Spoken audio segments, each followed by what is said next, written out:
नमस्कार, स्वागत है आपका जनगणमन 24/7 पर, जो कि मेरा यूट्यूब चैनल है। आप उसे लाइक करें, सब्सक्राइब करें। और आज बात करते हैं जस्टिस सूर्यकांत की, जिनका नाम सुर्खियों में चल रहा है। वैसे तो वो रोज ही सुर्खियों में रहते हैं, लेकिन आज वो सुर्खियों में इसलिए बने हुए हैं क्योंकि जिस तरीके की भाषा का उन्होंने इस्तेमाल किया, लोग ये कह रहे हैं कि कोई भी चीफ जस्टिस ऑफ इंडिया इस तरीके की भाषा का इस्तेमाल कभी नहीं करता। क्योंकि संविधान की शपथ लेकर जो जज चीफ जस्टिस ऑफ इंडिया बनता है, तो उसके मुंह से इस तरीके की भाषा कभी नहीं होती। और आज क्योंकि उन्होंने इस तरीके के शब्द का इस्तेमाल किया, इसीलिए आज वो ट्रेंड कर रहे हैं। उन्होंने क्या कहा? उन्होंने नौजवानों को कॉकरोच कहा। अब आपको बताते हैं एग्जैक्टली उन्होंने क्या कहा है और उनको लेकर किस तरीके की सोशल मीडिया पर प्रतिक्रियाएं आ रही हैं, वो भी आपको बता देते हैं। अब एक तस्वीर है, उस तस्वीर में लाइव लॉ ने ये छापी है इस तस्वीर में, और उन्होंने एग्जैक्टली क्या लिखा है, उनका कोट है।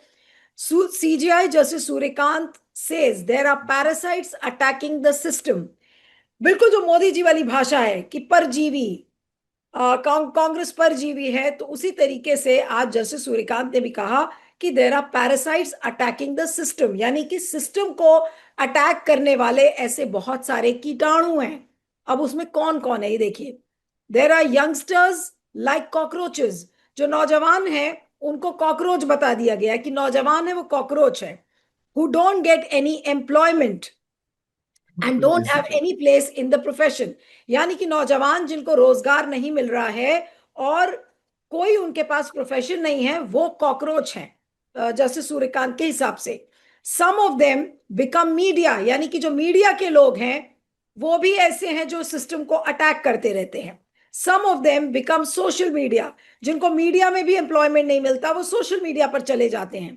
सम of them become RTI activist, यानी कि media, social media, RTI activist, ये सारे लोग कॉकरोच और पैरासाइट्स हैं सीजीआई जस्टिस सूर्यकांत के हिसाब से। Some of them become other activist and they start attacking everyone. यानी कि सीजीआई को इस बात का बड़ा बुरा लगा है कि जो लोग सिस्टम से सवाल पूछते हैं, जो लोग सरकार से सवाल पूछते हैं, वो कॉकरोच और पैरासाइट्स के हिसाब से हैं। अब आप ये सोचिए कि इसको लेकर काफी प्रतिक्रियाएं आ रही हैं। प्रशांत भूषण का एक ट्वीट है, ये देखिए क्या लिखा है उन्होंने। Very unfortunate and somewhat general remark made by the CGI against youngsters. I understand that the youngster before him may be irresponsible, but such general remarks reflect his antipathy towards activists, which also mirrors the view of the fascist ruling establishment, sends a poor signal, should apologize and clarify। यानी कि justice Suryakant ने कहा है, प्रशांत भूषण ने ये कहा है कि जस्टिस सूर्यकांत को माफी मांगनी चाहिए और साथ में इसको क्लैरिफाई करना चाहिए कि उनके क्या मायने थे। उसी तरीके से और भी बहुत सारे लोगों ने लिखा है और उसको मैं एक एक करके पढ़ देती हूँ कि लगातार सौरभ दास, जो कि एक जर्नलिस्ट हैं, एक्टिविस्ट हैं और तमाम इश्यूज पर काफी लिखते हैं, उन्होंने देखिए क्या लिखा है। उनका भी मैं ट्वीट खोल रही हूँ। उन्होंने कहा है, this kind of a statement should directly lead to impeachment of the जज। सौरभ दास का ये कहना है कि इस तरीके की भाषा का इस्तेमाल जो जज करता है उसको आप इम्पीच कर दीजिए। As responsible citizens, we cannot allow judicial standards and ethics to fall to such pits। Saurabh का ये कहना है कि एक जिम्मेदार नागरिक की भूमिका में हम लोग इस तरीके से जुडिशियल स्टैंडर्ड्स को गिरने नहीं दे सकते। The dignity of the chair and the institution is at stake here. यानी कि जो चीफ जस्टिस ऑफ इंडिया के कुर्सी की जो गरिमा है वो तार तार हो रही है। और उन्होंने साथ में ये भी लिखा है कि leader of the opposition Rahul Gandhi should condemn this statement, यानी कि राहुल गांधी को स्टेटमेंट को कंडेम करना चाहिए और इम्पीचमेंट मोशन मूव करना चाहिए चीफ जस्टिस के खिलाफ। Someone should speak up for our courts, यानी कि कोई तो इन कोर्ट्स के खिलाफ बोलेगा या जैसा चाहेंगे कोर्ट्स उस तरीके की भाषा का इस्तेमाल करते रहेंगे। ये सौरभ दास ने लिखा है। और लाइव लॉ ने एक और ट्वीट में पढ़ देती हूँ, डराब फारूकी का है। डराब फारूकी ने भी बड़ा इंपॉर्टेंट चीज लिखी। उन्होंने लिखा है कि the chief justice of India called unemployed youth journalist, RTI activist and social media users as parasites and cockroaches attacking the system. These are citizens of India। अब वो चीफ जस्टिस को याद दिला रहे हैं डराब फारूकी कि ये भारत के नागरिक हैं। The same citizens whose collective will created the constitution, ये वो नागरिक हैं जिनकी इच्छा से संविधान बना था। The same constitution that establish the courts, इसी कॉन्स्टिट्यूशन ने कोर्ट्स को बनाया था।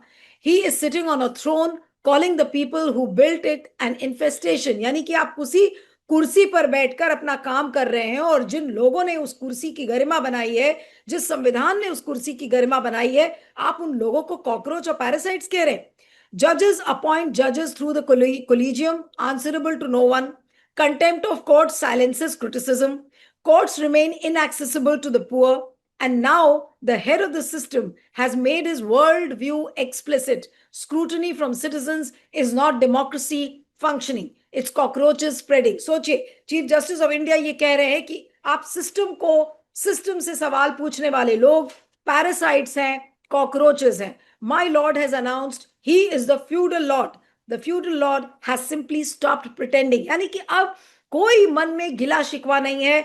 चीफ जस्टिस आराम से ऐसी भाषा का इस्तेमाल कर रहे हैं जो कि लोकतांत्रिक व्यवस्था में कोई भी सीजीआई नहीं इस्तेमाल करता, और आज इसीलिए इनकी इतनी आलोचना हो रही है। आज इसी पर हम बातचीत करेंगे। हमारे साथ मनीष शर्मा है, राजनीतिक विश्लेषक। आपका स्वागत है मनीष। क्या कहेंगे सीजीआई सूर्यकांत की इस प्रतिक्रिया पर और जिस तरीके की भाषा का उन्होंने इस्तेमाल किया है? आज वो बहुत लताड़े जा रहे हैं एक तरीके से सोशल मीडिया पर जी, और टॉप ट्रेंडिंग सब्जेक्ट है इस समय। हाँ,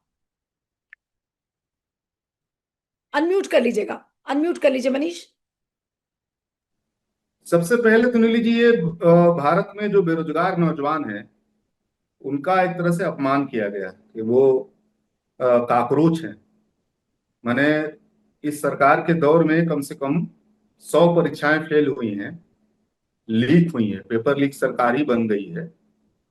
9 करोड़ लोगों का मामला है, 9 करोड़ छात्रों का मामला है जो अभी बेरोजगार हैं, और उनको सीजीआई ने कहा है कि वो काकरोच हैं, जो जिनके पास कोई रोजगार नहीं है, कोई काम नहीं है। वो चले आते हैं हाई कोर्ट में, चले आते हैं सुप्रीम कोर्ट में। एक तो इस बात को समझिए कि अभी के दौर में जो घायल लोग हैं, 22 लाख अभी नीट की परीक्षा में जो 22 लाख नौजवान हैं, जिसमें 2 लोग आत्महत्या कर चुके हैं, और बड़े पैमाने पर लोग बेसिकली मानसिक उसमें तनाव में चले गए हैं, पूरा परिवार तनाव में चला गया है।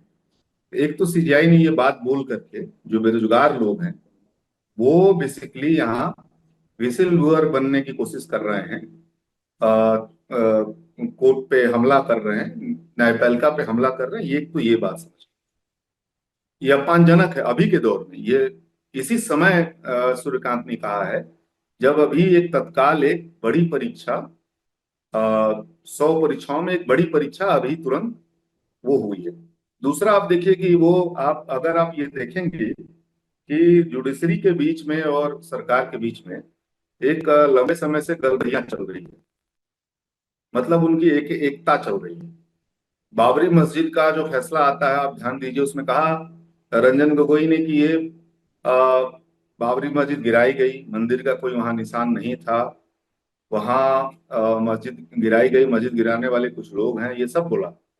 लेकिन उसके बाद बोला कि भावनाओं के चलते हिंदुओं को दिया जाए, और रंजन गोगोई उसके बाद चले गए, राज्यसभा सदस्य बन गए।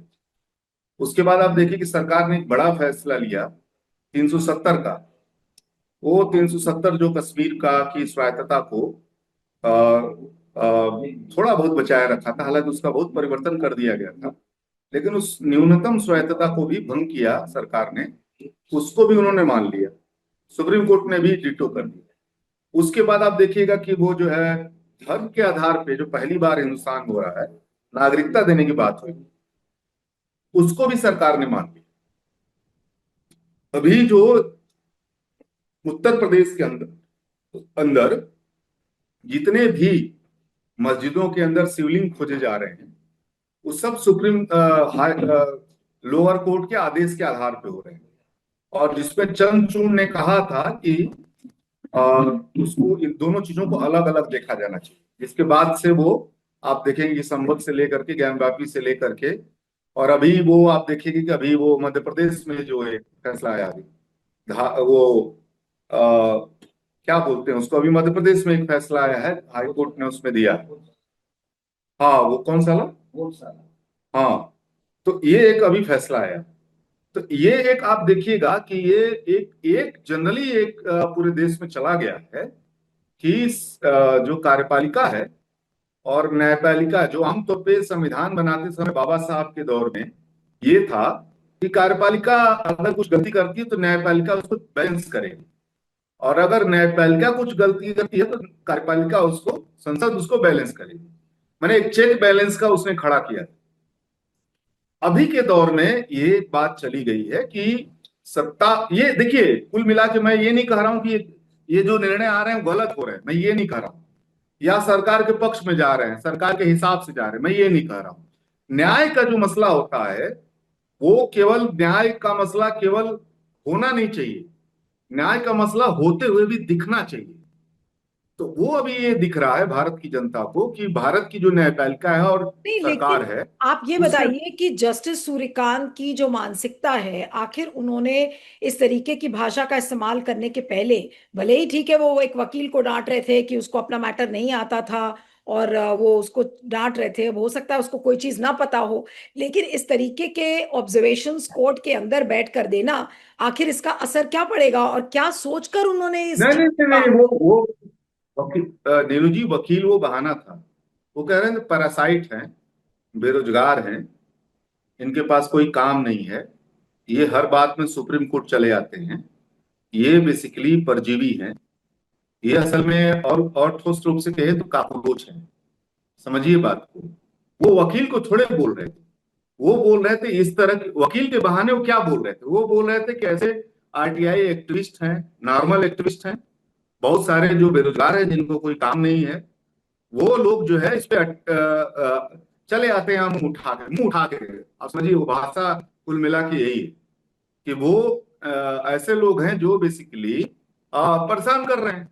तो ये ऐसे समाज में ऐसे पैदा हो गए हैं। वो एक तरह से अर्बन नक्सल को बोल रहे हैं, जो मोदी जी ने बोला था कि आंदोलन जीवी, बोला था कि कुछ लोग ऐसे हैं जो परजीवी हैं, जिनका काम ही है कि केवल हर बात में सरकार का विरोध लेकिन करना। अगर सीजेआई, अगर जो देश का है वो अगर इस तरीके से सरकार की भाषा बोलकर सरकार के लिए बैटिंग करने लगेगा, तो फिर क्या बाकी जजेस को क्या मैसेज जस्टिस सूर्यकांत दे रहे हैं ये बात कहते हुए। नहीं, मैसेज तो उन्होंने ही मैसेज दिया है। उनके मैसेज का ये मतलब है कि प्रधानमंत्री की भाषा और सूर्यकांत की भाषा वो एक भाषा है ना, आप ध्यान दीजिए ना। ये इत्तेफाक नहीं है। ये अगर इत्तेफाक रहता तो आपको उस पीछे निर्णयों में जाना होगा। माने यहाँ का चीफ जस्टिस जो होता है, अभी जो कोर्ट है, राहुल गांधी ने मोदी को बोला कॉम्प्रोमाइज प्रधानमंत्री। मैं आपके सामने बोल रहा हूं कॉम्प्रोमाइज जुडिशरी। ये इसके पहले जो वो चंद्रचूड़ जी थे, उनके यहाँ वो घर पे चले गए पूजा करने मोदी जी, ये उन्होंने कहा। उसके बाद आप देखिए कि वो रंजन गोगोई जो बाबरी मस्जिद का फैसला दिया, उनको राज्यसभा का सदस्य बना दिया गया। अब ये सूर्यकांत जी आए हैं जो बंगाल जो मॉडल पैदा हुआ ऐसे SIR का, आप समझिए कि 100 सीटों को लूटा गया है, उसके सेंटर में सूर्यकांत जी है। ये इससे मैसेज यहां जा रहा है कि वो इसको लेकर के शर्मिंदा नहीं है। मैंने सूर्यकांत जी या CJI इसको लेकर शर्मिंदा नहीं है। वो खुलेआम मोदी जी के ही भाषा में बात कर रहे हैं, उन्हीं के आइडियाज पे बात कर रहे हैं। वो उसको लेकर कोई उनको शर्मिंदगी नहीं। ये जो भाषा है, ये भाषा बिल्कुल मोदी की भाषा और सूर्यकांत की भाषा में आप अंतर थोड़ा तलाशिए ना। उन्होंने बोला आंदोलन जीवी है ये, मतलब ये कहीं भी कोई संकट आता है उसमें पहुंच के उसमें नकारात्मकता पैदा करते हैं, सरकार और सिस्टम को तनाव में पैदा करते हैं। और ये सूर्यकांत बोल रहे हैं कि कुछ ऐसे लोग हैं जो परजीवी हैं, काकरोच हैं, जो बेरोजगार हैं, जिनके पास कोई काम नहीं है, वो हर हर चीज को लेकर सुप्रीम कोर्ट में आ जा रहे हैं। अब ये बात वो बोल सकते थे कि सुप्रीम कोर्ट में इसलिए आ रहे हैं कि कोई और संस्था सुन नहीं रही है, कार्यपालिका सुन नहीं रही है, संसद में कोई बात हो नहीं रही है, कोई और नौकरशाही सुन नहीं रही है, कोई चुनाव आयोग सुन नहीं रहा है, कोई भी इस तरह की संस्था। तो वो मान लीजिए चले गए वहां पे। तो ये उनको ये बोलना चाहिए था कि ये संकट ये है कि तमाम जो न्याय देने की संस्थाएं हैं, वो संस्थाएं काम नहीं कर रही हैं, इसलिए ज्यादा लोगों को न्याय के पास आना पड़ रहा है।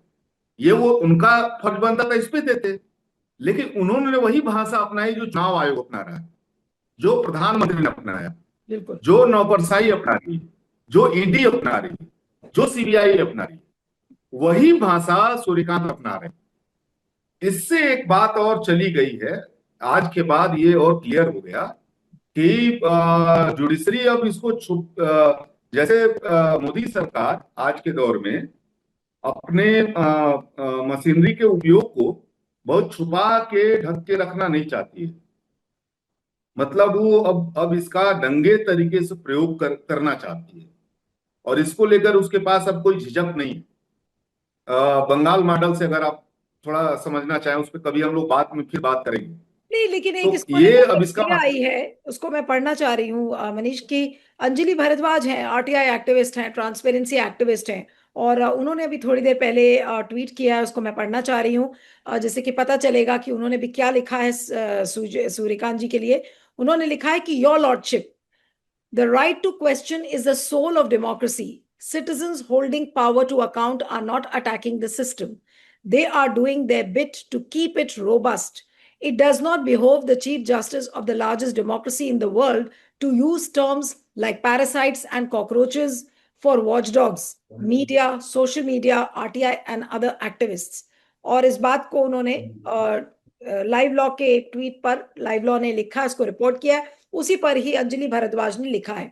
अब आपको क्या लग रहा है कि इससे, ये जितनी आलोचना जस्टिस सूर्यकांत की हो रही है, क्या उनको उससे कोई फर्क पड़ेगा? क्या वो अपना कॉन्डक्ट बदल लेंगे?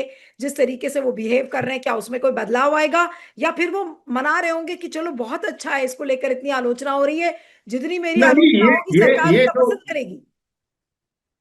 जी जी, ये उन्होंने जो बोला है, तो इसका मतलब प्लान्ड है। ये ये प्लांटेड है, मतलब उन्होंने एक सोच समझ के वो कोई जल्दीबाजी में दिया, क्योंकि एक बात नहीं बोला उन्होंने। मैंने ऐसा नहीं होगा कि कोई जल्दी से गुस्से में कोई बात निकल गई हो।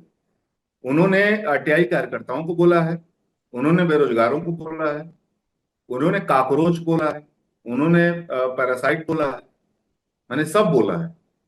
मतलब ये आप समझिए कि एक मैसेज देना हुआ कि अब यहां भी मत आओ। मतलब उन्होंने ये कहा है कि जो यहाँ आएगा वो पैरासाइट है, मैंने जो बार बार न्यायपालिका में आएगा वो पैरासाइट है, वो काकरोच है, वो बेरोजगार है, वो अराजक है। ये उन्होंने बोला, मतलब क्या वो वो ये संविधान कहना ने जो चाह दिया रहे हैं, हमको। क्या वो ये कहना चाह रहे हैं कि भाई जो लोग सिस्टम से सवाल करेंगे उनके लिए सुप्रीम कोर्ट का दरवाजा नहीं खुला है? जो लोग बेरोजगार हैं, अपनी शिकायतें लेके सुप्रीम कोर्ट ना आए, क्या वो ये कहने की कोशिश कर रहे हैं? हाँ, बिल्कुल। ये एकदम, इसमें एकदम 100% नीलू जी यही बात है कि अब वो ये कह रहे हैं कि जो आमतौर पे एक बात हो रही थी सोसाइटी में, एक बात हो रही थी, अगर आप नीचे जाएं, अगर लोकतांत्रिक दायरे में जाएं, अगर पॉलिटिकल दायरे में जाएं, नागरिक दायरे में जाएं, तो उनके दिमाग में एक रहता था कि चलिए सरकार जो है तानाशाह हो गई है, मोदी तानाशाह हो गए, एक सेंटर बचाओ वहां चला जाए।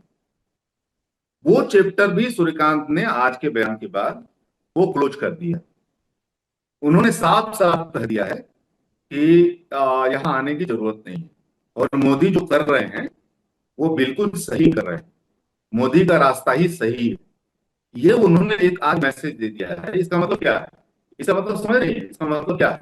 आने वाले समय में जिनको अर्बन नक्सल बोला जाता है, मजदूर आंदोलन के नेताओं को जिनको मास्टर माइंड बोला जाता है, और जिनको जो है हर बात में जिनको आंदोलन जीवी बोला जाता है, जिनको पैरासाइट बोला जा रहा है, जिनको कॉकरोच बोला जा रहा है, आने वाले समय में उन सभी नागरिकों पे, मतलब समझ रही हैं, पॉलिटिकल पार्टियों से इतर जो इस तरह के नागरिक आंदोलन के लोग हैं, आने वाले समय पे उन पे अटैक 1000 गुना बढ़ने जा रहा है।